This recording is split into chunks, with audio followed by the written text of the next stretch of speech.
kids, welcome back to another episode of Miss Honey's Adventures to the Past. But before I step out of the...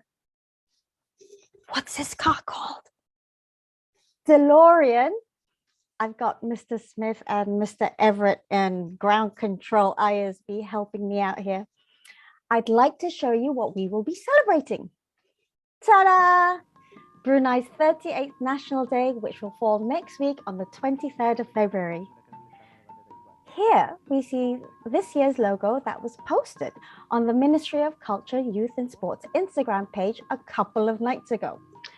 They were kind enough to repost this in English so that it can be featured in today's special activity. Let me read out their statement on this year's logo and the significance of each symbol.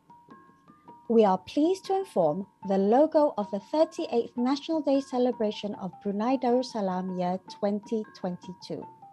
The logo in the shape of a flower that symbolizes the national spirit, unity, and cooperation of the people in the development of the nation state. Brunei Darussalam will remain a sovereign and independent country with people who always support its sovereignty and adhere to the Malay Islamic monarchy philosophy. This logo is the work of Yang Mulia Awangku Muhammad Haziq bin Pangeran Abdul Aziz, who has won the logo competition for the 38th National Day of Brunei Darussalam 2022. Well done, Awangku Muhammad Haziq. Each element has a significance. For example, you can see the crest of Brunei Darussalam, the 7 flower petals that symbolizes the 7 ethnic groups united to defend the country and achieve the Brunei Vision 2035. This flower has got 2 colors representing pre-independence and post-independence generations who play an important role in the national development. Then we have the 3 leaves that symbolizes the 3 goals of Brunei Vision 2035. That is to have educated, skilled, and successful people, higher quality of life, and a dynamic, sustainable economy. Then we move on to the 8 outer petals of the blossoming flower. This symbolizes the dynamics of Brunei.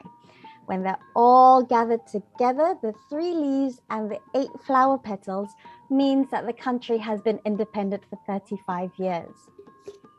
What was that, Mr. Smith? Let's get on with the time travel adventure. Yeah, you got it. So here we are in 1984, the year of Brunei's first Independence Day. Let's take a stroll down memory lane with these photos from the archive of the Brunei History Center. Wait, just before that, before we sit back and enjoy these pictures, let me tell you briefly about what was it like before independence. Way back when Brunei entered into an agreement to come under British protection in 1888, it was to ensure its own political survival. So with piracy and rebellion threatening the internal order of the kingdom and Sarawak's White Raja wanting to invade the borders, Sultan Hashim Jalilul Alam Ahmadin asked the British government for help to stop the rapid decline of Brunei's territory. The road to independence began in 1959 when the Constitution Agreement was signed with the UK, abolishing residency and providing internal self-rule, with Britain remaining in charge of defense and foreign affairs.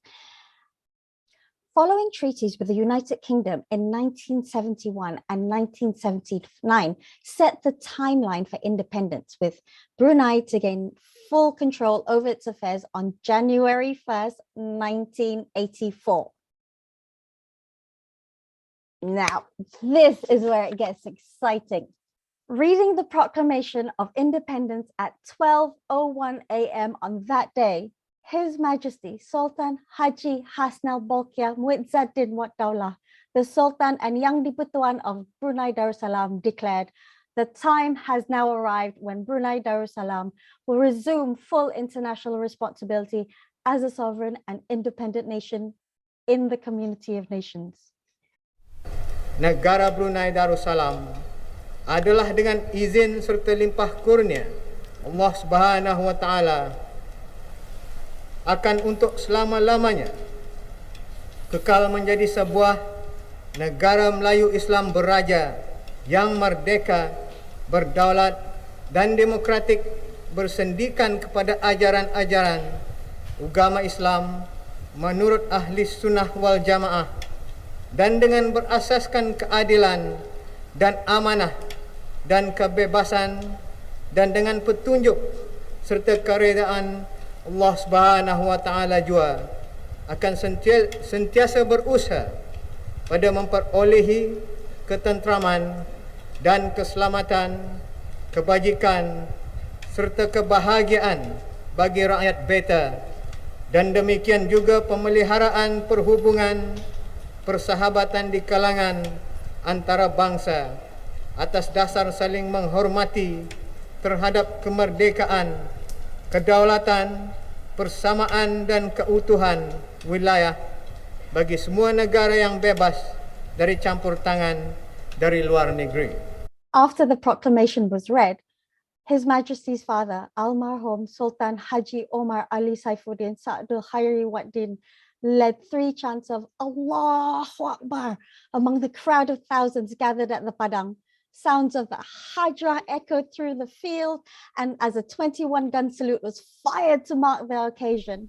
Allahu Akbar. Allahu Akbar. Allahu Akbar.